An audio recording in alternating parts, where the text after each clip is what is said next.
Okay na? Hi, good morning! Today, kailangan may English!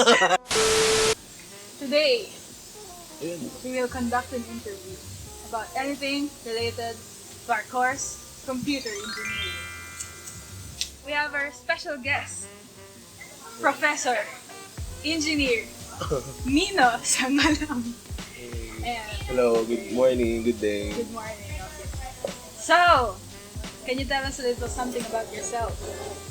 Okay, so I'm Professor Sanggalang and I'm currently teaching in senior high school department as a part-time instructor for 4 years already. And I'm also doing an industry work related to software automation testing at Makati. Okay. How old are you now? I'm 26 years old. I just had my birthday last month. Belated happy birthday po. Okay. So, what university did you graduate from? I graduated from Mapua University last What a coincidence. 2016. Last 2016. Okay. So, as a Mapuan, what can you say about our school? As a Mapuan, I'm really proud of what this university taught me and my colleagues as well because the school really honed us to be the best version of ourselves, and especially in all the challenges that we're experiencing as of the moment, especially in the industry. You will experience a lot of challenges, especially the things uh, that you will learn from the very start.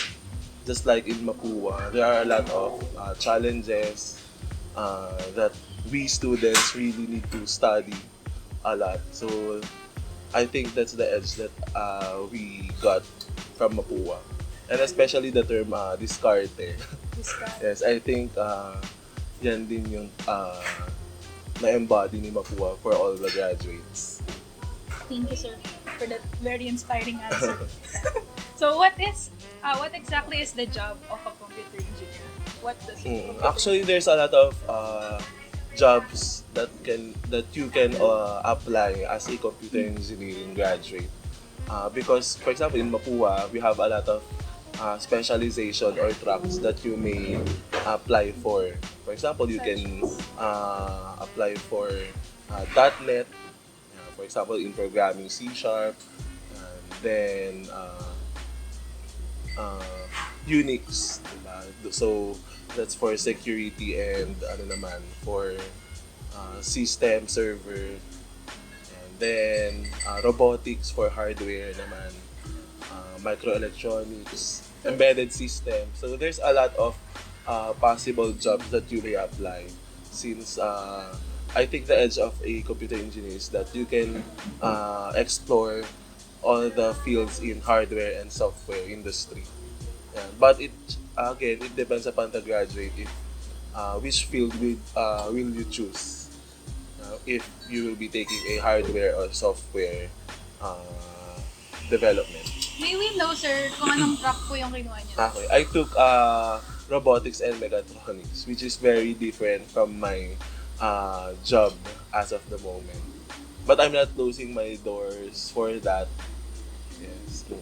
I wasn't able to push through that because most of the companies who are offering robotics and mechatronics are far away. And I am not prepared for that as of now. That's why I focus myself to software development, especially in software automation testing. Okay, sir. Thank you po. What made you want to pursue this course? Actually, when I graduated from my high school before, I intend to take mass communication because I want to deal with production, management, stage development, something like that. Parang layo. Yeah, sobrang layo. But since my parents really want me to study in Mapua, Napilit. napilit. Okay. Then from that time, yan, I try to love what I'm doing. So we can learn how to. Yes, that's why I think sa batch nyo, if yun nga, if ever napilitan kayo, Mm. try to learn and love what you will be doing in the future. And especially programming, I think most of you are afraid of that. But when you study about that, I think you will learn and love that course. Okay. Ito sir, marami kasing naguguluhan. Can you give us the differences between computer engineering, IT, and ComSci? Kahit short lang. Okay.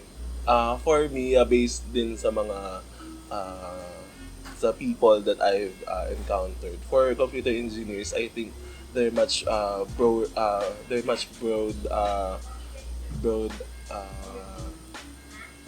offering or broad industry that you can that we can enter. And since we are exposed to software and hardware applications, and since there's an engineering term, there's more analytical uh, enhancement to all the students who will be taking computer engineering. And as for example, ComSci, they're much more dealing with the framework, the system itself. But again, it depends upon the students of what will you pursue in the future. Then for IT, software development, networking, those are some of the fields that focuses on these three programs. Okay, but again, it depends upon the students of what will you or want to Interest. pursue. Yes, or what is your desired interest that you want to take. Okay, sir. For you, sir, what are the skills, traits, or knowledge that we need to have in order to become a successful computer? First, I think you need to have a great analytical skills. Okay, sir. For you, what are the skills, traits, or knowledge that we need to have in order to become a successful computer engineer? Okay. I think first you need to have great analytical skills. Because for example, you receive a problem, so you will think of solutions or great solutions that you will solve on how will you solve the problem. Okay? As a computer engineer, you need to think of the fastest and efficient way on how can you solve the problem. Okay, that's why there's an engineer in the computer engineering program. Because when we say engineer, diba, you need to solve problem. Diba? You need to be help to the solution. Okay, so that's why if you have a great analytical skills, uh, you can manage on how to be a great computer engineer. Okay. Thank you, But sir. but don't be afraid. That can be developed naman. Okay, that can be developed in the future. So for you guys, you can still improve on that. Ba't parang pinapagalitan ako? Pwede na. Sige, sir. Accomplishments, sir. Can you share with us some of your accomplishments as a computer guy? Okay. So since I'm in the industry for almost 4 years already, I think my accomplishment, for example, in the industry, so I was able to handle projects, software projects. When we say software projects, these are the project timeline of the release of the development itself, the testing itself. So I was able to explore the software engineering cycle when it comes to planning, development, testing, and the implementation of the applications. Okay. So another one, I think, for as a software automation tester, I was able to identify a lot of defects, bugs for a certain application, okay, which is very rewarding for me because as a tester or software automation tester, you need to really identify defects or bugs in a certain application. When we say defects, these are some of the misbehaviors in the application. For example, there's a text box. So is it working? Does the validation really works? So, I think that's what my accomplishment as of now. And also, I'm handling student interns in the company. So, Sali pa. so soon, probably some of you guys will be uh, taking your internship. So I'm also handling interns. Yeah, I also teach them and guide them in their uh, corporate world setup. I think that's also my achievement Aw. because I had a lot of interns who are now successful. And, Their success is your success. I hope so. Okay, sir. Next question. Mm. How is the demand for computer engineers in today's industry? And how do you think the demand will be around the time that we graduate? Since there's a growing development for IT industry, there's a lot of opportunities for everyone. Especially moving forward, if we will be saying after 20 years, everything will be automated, everything will be developed. So most of you and or all of us will be the contributors for that implementation. Okay, so that's why after you graduate, just apply to all the companies because there's a lot of opportunities and uh, jobs that most of you can apply for. You will Sir, never be, yun nga sabi nila, parang hindi kayo mawawalan when it comes so to doon at doon na mapunta. into this industry, correct? Innovation is inevitable. Diba? So, sir, ito, medyo na question. How's your pay? How's the pay? How's the pay? Ano?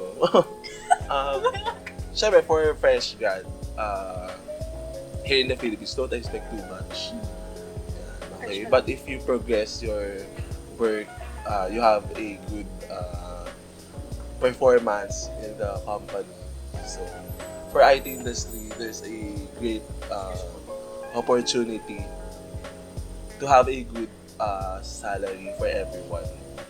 Okay. Di ba nga kaya there's a lot of career shifters. Thank you. There's a lot of career shifters who transfer to IT industry because the pay is really good. Pero pag sa computer engineering, you need to be patient. Yes, correct. Actually, in all jobs naman. Alam ko yung tanong, how's your pay? Di ano. Oo nga, Ba't yun. parang ano? So, good naman. So, Good naman. Estimate? Can I say it? Ayan. Estimation? oh, sige, you need ano, ito na lang. Sige, More- figures. When we say figures, sige. So, I'll just share the average. Siguro, average range rather. I heard. I heard? Ayan. Anong I heard sa'yo? The range, for me, sige, yung range is between 20 to 30. Okay, so just compute. Okay. When I graduated, When you graduated. Kaya syempre ngayon, but I think in the other companies naman, they offer more than that. But for my experience, it's between most of the companies that I've applied for, they offered something like that, between 20 to 30 or 20 to 35. okay. 20 to 35,000 per month. Thank you, sir. Can you So give us... just compute Okay, just... on those ranges. Parang hirap, tagal pa makabili ng bahay na. Oo, correct. Okay. Can you give us, sir, some tips on how to survive the course? The course, yeah, just do your best every day. Okay? Because in Mapua, there's a lot of challenges, a lot of activities that you need to comply. That's why I suggest you always do your best, and if you really have your time to do a certain activity, do that now. Saan ang nagawa mo pag kayo nantok ka o tinatamad ka? Ang Practical goal, application. ang goal ko kasi nun before, parang if may activity na, gagawin ko na agad. Okay. So if may inaantok na, Di ako you need to find solution for you. Okay? Kasi on my end, nag-work yung coffee, or magwawash ako ng face para magising. But I think hindi siya applicable sa lahat eh. Yan. Yung iba naman energy drink. Okay, so yun, just to accomplish the task as soon as possible. Okay. Kasi again, based on my experience, sa Mapua maraming binibigay na activities, sobrang dami. So that's why if you will be doing a certain activity ahead of time, that would be more beneficial for you. Lalo na kung nagsabay-sabay yung quiz. Diba? So, at least di tayo magsisisi na that pala ginawa ko to last week. Ito sir, most unforgettable memory In Mapua. during your graduating year. Graduating year? Siguro yung Japan ko. Japan. Yeah, so we had I'm the graduating class president during that time. Then, before that term, I urged my friends to enroll to that class and choose Japan as our destination. So required talaga sa course namin to have an international OJT? Or I heard for your batch, yes. Pero nung time namin, we have option if we can select international or local. pero gastos niyo. Mm-mm. How Personal long, expense yun. How long yung Japan? 5 days. And everything is prepared naman because I prepared everything prior to that term. As in, lahat ng classmates ko, I informed them of the expected expenses, especially my mother din. And since Japan, I think we are the first batch ng ComEng na nag-Japan. Hindi ko lang sure yung mga past batches. So yun naman ng Japan. Tapos sinabi ko, kunyari required. Kunyari record. Okay guys, Pero- tip yun. Pero since I'm the Required. graduating class president, so I need to be You there. felt like you deserved Yes. this. Okay. Sige sir, ito. Ang tanong kasi dito, can you still name all of your professors? Pero gawin na lang natin kung hindi nyo man name lahat, yung name lang ng maalala yung professor, tas isang adjective about them. Adjectives. Isang Sige. adjective. ComEng prof ba or... Tas lahat ng prof nyo, na naging prof nyo sa college. Hindi na tumatak. Sige. Ma'am Sabino. She's my algebra professor. Okay. Um, Adjective. Ganda niyo sir. oh my God. Ma'am Sabino. Walang cut no. Oo. Excellent. She's one of the best teachers I had. Because I really learned a lot from her. And her teaching skills really shows her passion in terms of handling students. And that's why I really admire her and all of the things that we had in her class. It really struck in my mind pa rin until now. Sino pa? Ma'am Lazaro. Terror. Laglagan na, Oo, laglagan. terror, but she's really a great teacher talaga. Great professor. And I've been with her for 2 subjects before. 2 subjects? And pasado. Wow. Yan, kay Ma'am Lazaro. Sobrang may masungit kasi siyang aura talaga. Pero kaya naman. And super magaling talaga siya. Sino pa? Sino pa ba? Johnny's, Sir Pads. Johnny's. Hi, Sir Pads. Si Sir Pads, grabe. Ayan. Si Sir Pads, ano ba? Exciting. Exciting kasi every meeting, parang kaming class, yung mga classmates ko, yung mga friends ko, we're excited of what we will be discussing, ano yung mga new lessons.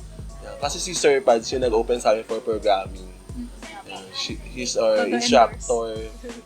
For example, flowcharting, mga ganyan, pseudocode, C#.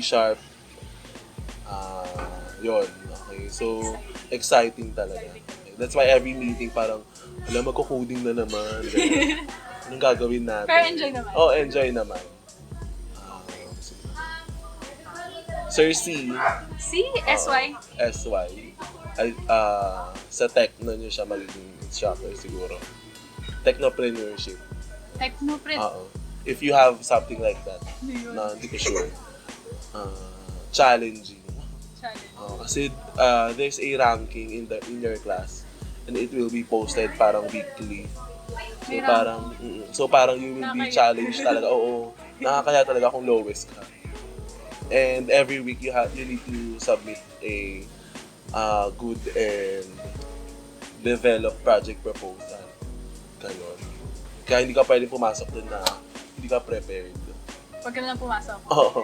It's either wag ka na lang pumasok or drop mo na.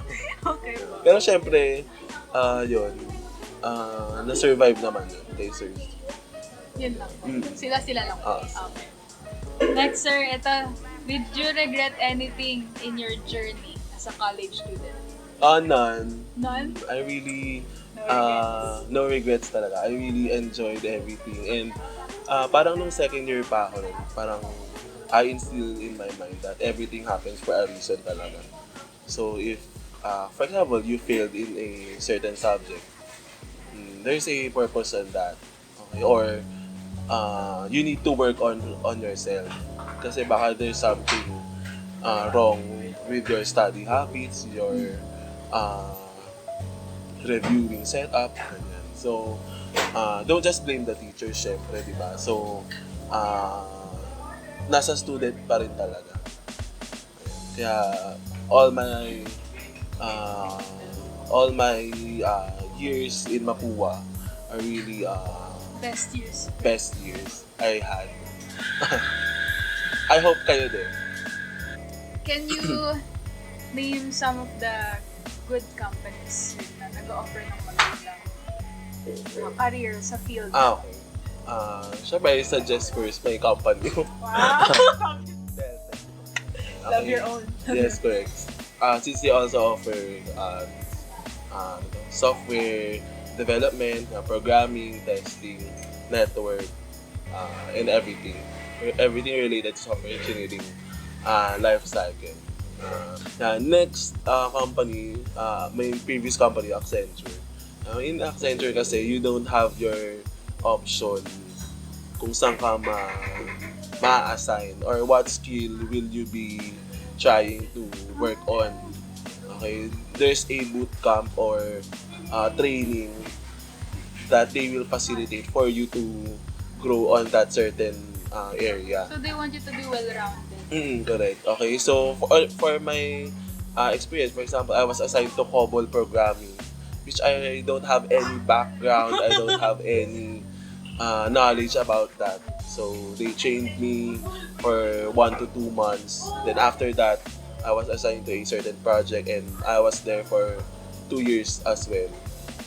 Okay, so another one, actually there's a lot of companies in BGC right now. Infor, they have a good reputation. FactSet, okay. So actually there's a lot. IBM, ano pa ba? MySys, but I think they already changed their name. Ayun, again, when you look for a certain company, just look for your growth. Don't just look for the figures. Kasi if there's a good paying opportunity but you didn't grow as an individual, so wala ring sense yun. Okay, so just look for the company that who can help you grow on your particular field. Ayan. Okay, sir. To close this interview, one last short message for the Mapuans na freshies ngayon. Ayun. So, for all the batch 2019, batch 2019 computer engineers, so I hope you do your best in all of your subjects. Don't just prioritize for a single subject or just focus on a certain subject, but focus on everything. Yes, because in all those subjects, you will learn a certain application on yourself, diba? Not just on learning a specific, for example, sa math, diba? That's not just a mathematics subject, but that will also hone you to solve a certain problem on how will you solve faster than you could ever. Okay, so as a computer engineer, do your best and always seek for learning. Okay, because para wala kayong regrets in the future na, ay, dapat pala ginalingan ko for this subject. Ayun. Okay, so just do your best and aim for learning, not just for passing.